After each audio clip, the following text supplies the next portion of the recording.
After Effects allows you to create vector shape layers right inside the application. You don't even have to use other software to prepare the files. This video takes you through the basics and shows you how to use the controls in the composition panel and the timeline panel to create organic shapes and patterns for your creations. And we're going to start in this project here, shapelayers.aep. And here you'll see I have my footage of this man spinning round, and that's been looped.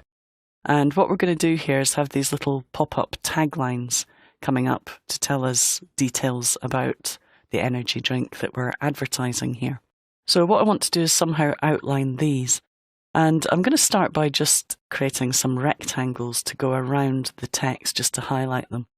So if we go up to the toolbar, you'll notice that you can select the rectangle tool here, and underneath are other shape tools. Now, if you're creating a shape layer, you need to first of all make sure that you have nothing selected down in the timeline.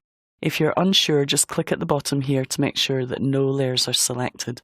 Because if you select a layer, and don't follow me here, just watch, and then draw a rectangle, you'll actually draw a mask. So you don't want to do that. So if you've done that, just undo the new rectangle, and instead deselect the layers, and then select the rectangle tool. And now, if you move over here and just draw a rectangle around this text, you'll notice it creates a new layer called Shape Layer 1. And we've created a rectangle around our text. Now, if you have the default settings, the chances are that you have a red fill inside that square, and it looks something like this. My settings had changed from the default settings, and yours may have too, so you may have different results than what you see here on the screen. But if you have the default settings, you should see a red rectangle with a white stroke. Now, the first set of controls that we're going to have a look at are up here in the application toolbar. And you'll see here, first of all, we have buttons which allow us to choose whether this tool creates a shape or a mask. So if you did have a layer selected, you could override the default selection type by clicking on one of these buttons. Then here you have your fill options. You can click on the colour swatch if you want to choose a different colour, for example blue.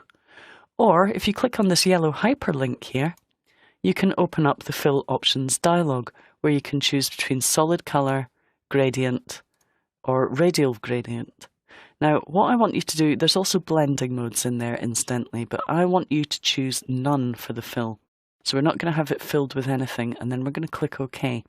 And then we're going to go over to our stroke options, and you have similar options there for the stroke options. You can add gradient strokes if you want to, but we're going to leave those and click OK. And we're just going to increase the stroke value to a value of maybe about 5, something like that. So we have a stroke around our text, which is quite nice. Now, I also want to highlight this by maybe having an arrow or a line that attaches it to his body. So what we can do is then draw a line using the pen tool. And we can draw it in this existing shape layer. So I can add graphic elements to the shape. So I can select the pen tool and just click on it here, and it creates a new shape layer. So I'm going to click once, then hold down Shift and click down here to create a vertical line. And then let's keep holding down Shift and click here to create a horizontal line. And you'll see now that the stroke continues all the way to his body.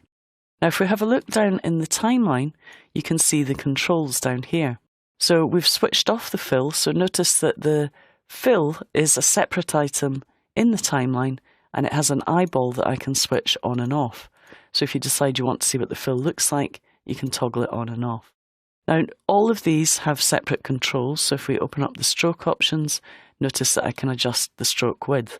Now you'll notice that it's only adjusting it for the rectangle. And that's because if we have a look here, you'll see we have the rectangle, then we have the shape on top. So each part of the shape has been created as a separate item. Now there are other ways of doing that. Instead of actually creating a separate item, what we can do is add one shape to another, and I'll show you how to do that in the next step. But in this situation, where we have the rectangle and the shape as two separate items, we would have to go into the stroke value of this one, make an adjustment, go into the stroke value of this one and make an adjustment. Now if you want to make that easier, you can select the shape layer and just click on the search dialog or search text field and type in stroke. And that will open up both stroke widths for this layer. Okay, so we can easily change them. You could also link them together as well using expressions once you get a little bit more confident with After Effects. Now for the next one, what we're going to do is close up that shape layer, deselect, and then we're going to go up to our comp panel and we're going to create a new one. So this time we're going to choose the rounded rectangle tool just to give us a bit of variety. And it's going to remember the settings we set for the initial shape, so we can just click and drag around the text and it creates the shape we want. But this time, instead of adding another shape group, what we'll do is have this group selected and instead go to the Add menu, and we're going to choose Ellipse this time. And notice it adds an ellipse to this group. You'll notice that it appears underneath Rectangle 1. So Rectangle 1 contains the rectangular path that we drew, but also an elliptical path. Now I can go in here, you'll notice that there are transform properties for the rectangle, and if I adjust that, it moves everything as a group. But I can also go into the ellipse and adjust its position independently of the rectangle. So I can just move that into position, I can scale it down, and we can start to create like little speech bubbles. Now, of course, once I've created that, I could just go to Edit, Duplicate, and create a second one. Scale it down, move it across a little bit and down, and we start to create the effect that we want and go on and on and on, creating as many as we want. Now, the good thing about that is, notice that the stroke value now makes changes to all of the items contained within the group. Now, if you're working this way, you probably want to change this so it says rounded rectangle group, and you do that by selecting the text and then hitting the Enter key on the keyboard to make this editable. And once you've done that, just type in rounded rectangle group,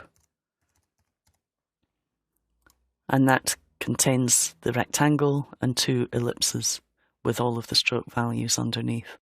Now we'll take a more detailed look at shape layers in a later movie, but that's an introduction to shape layers. You'll notice that in here we also have other shapes like a polygon and a star. So by all means have a play with these tools and just practice drawing with them. And then one more thing to show you here. If I close up shape layer 2, which again we could rename if we want to, so select the layer, hit return on the keyboard and call it round rectangle frame. Okay, and we'll call this one square rectangle frame. Okay, if we open up the square rectangle frame and have a look at the stroke options, you'll notice at the moment we have butt cap selected for the line cap options, which gives us a straight edge on the line here. If we want to get a nice rounded cap, we can just choose round cap, and that's going to give us a much nicer, softer edge on the edge of that line there. So what I want you to do is have a play with the shape layers and just use the other shape layers to create an outline for this third group here. And you'll see that there's also a fourth group. If you want to turn that on and highlight that, you can do. And that will be a little bit of practice with using shape layers for you.